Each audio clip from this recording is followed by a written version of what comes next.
Hey everybody, how's it? Aloha, this is Jeeps here, your old composer here at the Decomposer Lounge. Actually, this is a Patreon pick coming from within the membership. And this seems to be fairly brand new, actually, because I'm looking here, it's only got maybe 1,000 views and stuff. And that's what I love about this, is people sending me things to listen to that are fresh and new. And to me, that is what this year is going to be about. So I'm totally stoked to support this. The name of the band, I think, is Sinners Rise, and the track is called Eden. And so this is a Patreon pick. Hear it first on Patreon before it gets pushed out to the main channel. I appreciate all your support, be it on Patreon, be it on my channel, however it is that you do it, sharing the videos, all kinds of stuff. It's just been a great journey so far, and I think it's just going to continue to blow up and have a blast. All right, guys, let's do this. Sinners Rise, Eden. All right.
Really love that hook.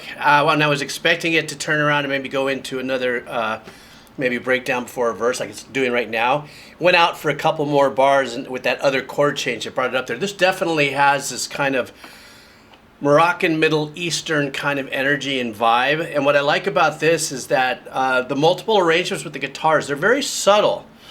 And this is, you know, this could be the trajectory of the way people mix. Everybody, whenever either they're mixing their own stuff or working with newer engineers, or seasoned engineers are just taking a chance in doing things differently. I really like where the guitars are sunk on this. Okay, so they're not so far forward that it's blasting you out there with the riffing work, but it's in a pocket where I can hear actually alternative arrangements happening here without being overly intrusive to the melody. And that's a trick. That's a trick. When you actually are doing those kind of arrangements, you've got something going here lightly, you got something going over here lightly, two different, you know, instrumental arrangements, and then you have your melody in the middle. That's a very, very tricky thing, you know, unless it's in unison and a harmony or something like that. Drum sounds sound great.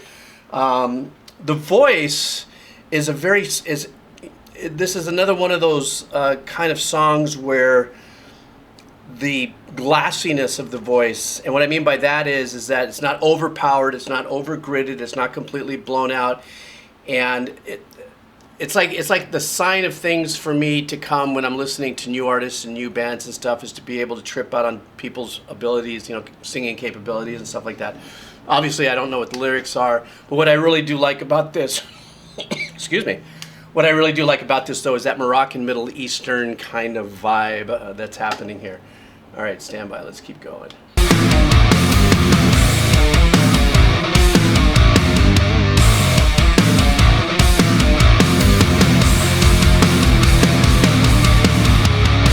If you lose your way, the neon lights will illuminate the twisted path that you will take to live in lust and in pleasure.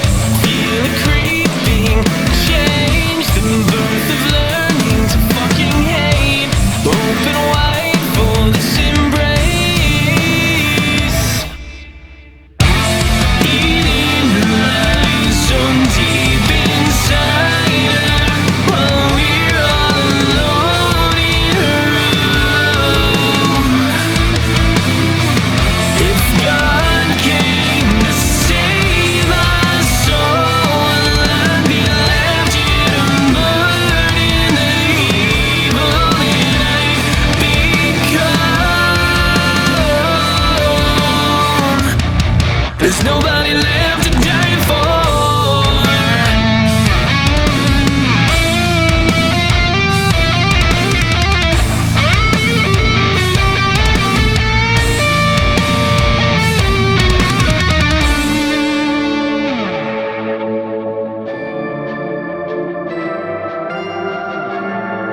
That was great. You know what I liked that was just happening, what I really dug myself into was in his hook, or in the band's hook, there is a guitar melody that's being played way in the back that counters, obviously, the melody. It's an arrangement, but it's a single note arrangement. It sounds like maybe using the neck of the guitar, the neck pickup. Very warm arrangement. And also when the chugging is, when the riff is being played, sounds like a hard left right, double, played twice, but the guitar on this side has either an octave difference or slight note difference. It's not exactly identical unison, and that's what I'm talking about. This kind of back and forth, unique ability to arrange. Now, that one breakdown in the middle, where it was those glassy bell sounds, that was something I was about to say on my first stop, but then that just gave it all to me right there, is that apparently they're not, afraid to do hybrid work like that. And that's what makes it, I think, ambient rock. I don't know if this is called ambient metal or ambient rock. I don't quite know what the genre is. But I really dug that. Now, here for me was the big people's elbow. When the dark growling came in, that was actually more darker and heavier than the guitar tones, which is great, which is fine by me. It gave it a different sound, because a lot of times when I'm listening to the heavy hardcore growlers, a lot of times they are battling, even more chuggy, darker, heavier guitar tones. And sometimes I feel that it gets sometimes a little blended in. It's almost a battle for power and distortion. In this case, the guitar tones on this, and it definitely sounds like it's dropped. I don't know to what tuning. I don't have that kind of ear. But whatever the guitar tone is, it's not as driven actually as the voice was. So when the growling came in, that hard left right distortion was really super appealing to me, and I fully dug it. But what I like about the whole thing is it's got that swimmy Moroccan Middle Eastern kind of vibe to it. So that gives you that, it does. It's that kind of that sauntery vibe all the way through, and that's what completely guided me through this whole track. So anyhow, congratulations on your release, Sinner's Rise. This was the song Eden. I have the link for this video is going to be down below. Also, for those of you who on the main channel see this, want to support me, you guys know how you can do that. Buy me a cup of coffee, check out the headsets, my Patreon, this Patreon, whatever, and everything. The link is going to be down below. All right, so you guys take care of yourself, and I'll see you later. Aloha.